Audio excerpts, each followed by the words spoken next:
Hello friends, আমি পল্লবীর মশলা ঘরে আপনাদের সকলকে স্বাগত জানাই। নতুন বন্ধুরা অবশ্যই আমার চ্যানেলটি সাবস্ক্রাইব করুন আর ভিডিওটি ভালো লাগলে লাইক, কমেন্ট অ্যান্ড শেয়ার করতে ভুলবেন না।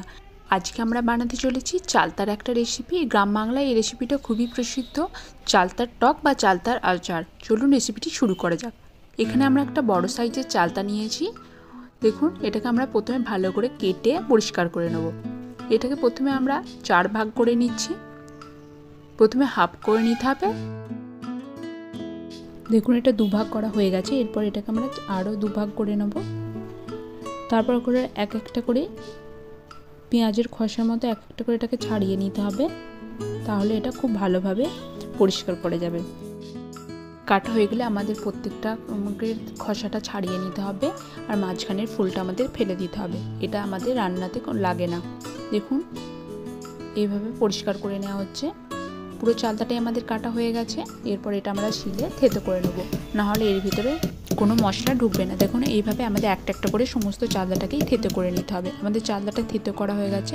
এরপর চালতার টক বানানোর জন্য আমাদের সর্ষে আর শুকনো লঙ্কা নিয়ে নিচ্ছি। 1 টিস্পুন সর্ষে আছে আর 2টো শুকনো লঙ্কা আছে। এটাকে ভালো করে বেটে একটা পেস্ট বানিয়ে নিতে হবে।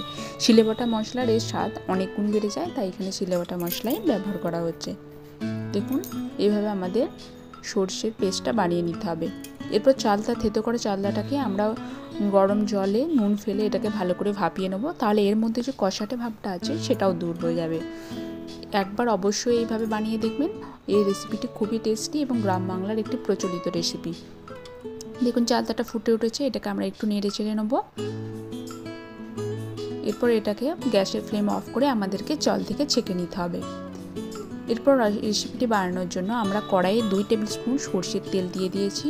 তেলটা গরম হয়ে গেলে তার মধ্যে দিয়ে দিচ্ছি হাফ টিস্পুন 5 ফোড়ন আর একটা শুকনো লঙ্কা। এতে অল্প পরিমাণ নুন দিয়ে দিলাম, তাহলে আর ছেটাবে না। এরপর এই ভাপিয়ে রাখা চালতার টুকরোগুলোকে আমরা এই তেলের মধ্যে দিয়ে 1 মিনিটের জন্য নেড়ে চেড়ে ভেজে নেব। এটা ভাজা হয়ে গেলে আমাদের এর মধ্যে মিশিয়ে দিতে হবে 1 টিস্পুন হলুদ গুঁড়ো আর 1 টিস্পুন লাল লঙ্কার গুঁড়ো। এটাকেও আমরা মিক্স করে 1 মিনিটের জন্য নেড়ে চেড়ে নেব। 1 মিনিটের জন্য নাড়াচাড়া করা হয়ে গেলে আমরা বেটে রাখা সরষে আর লঙ্কার পেস্টটা এর মধ্যে দিয়ে দেবো। তারপর এটাকেও আমাদেরকে 1 মিনিটের জন্য ভালো করে নেড়ে চেড়ে এর কাঁচা ভাবটা দূর করে নিতে হবে। এরপর আমরা নুন অ্যাড করব। দেখুন, আমার কষানো হয়ে গেছে। এরপর এটাকে লো ফ্লেমে ঢাকা দিয়ে 5 মিনিটের জন্য সেদ্ধ করে নেব। 5 মিনিট হয়ে গেছে, এটা খানিকটা সেদ্ধ হয়ে গেছে। এরপর আমরা এর মধ্যে দিয়ে দেবো গুড়। কিছুটা এখানে গুড় দিচ্ছি আমি। অবশ্যই চালতার টক বানানোর সময় গুড় ব্যবহার করতে হবে, কারণ অথেন্টিক চালতার টক বা আচার বানানোর সময় গুড়ই ব্যবহার করা হয়। এরপর এটাকে ভালো করে আমাদের মিক্স করে নিতে হবে। গুড় আর চিনির দানাটা যেন গোটা গোটা না থাকে, পুরো চালতার সঙ্গে মিক্স হয়ে যায়। এইভাবে আমরা 1 থেকে 2 মিনিটের জন্য নেড়ে চেড়ে নেবো, যাতে এটা ভালোভাবে মিক্স হয়ে যায়। এরপর আরেকবার মিক্স করে আমরা এটাকে 10 মিনিটের জন্য ঢাকা দিয়ে পুরো চালতার টকটাকে সেদ্ধ করে নেব। দেখুন, 10 মিনিট হয়ে গেছে।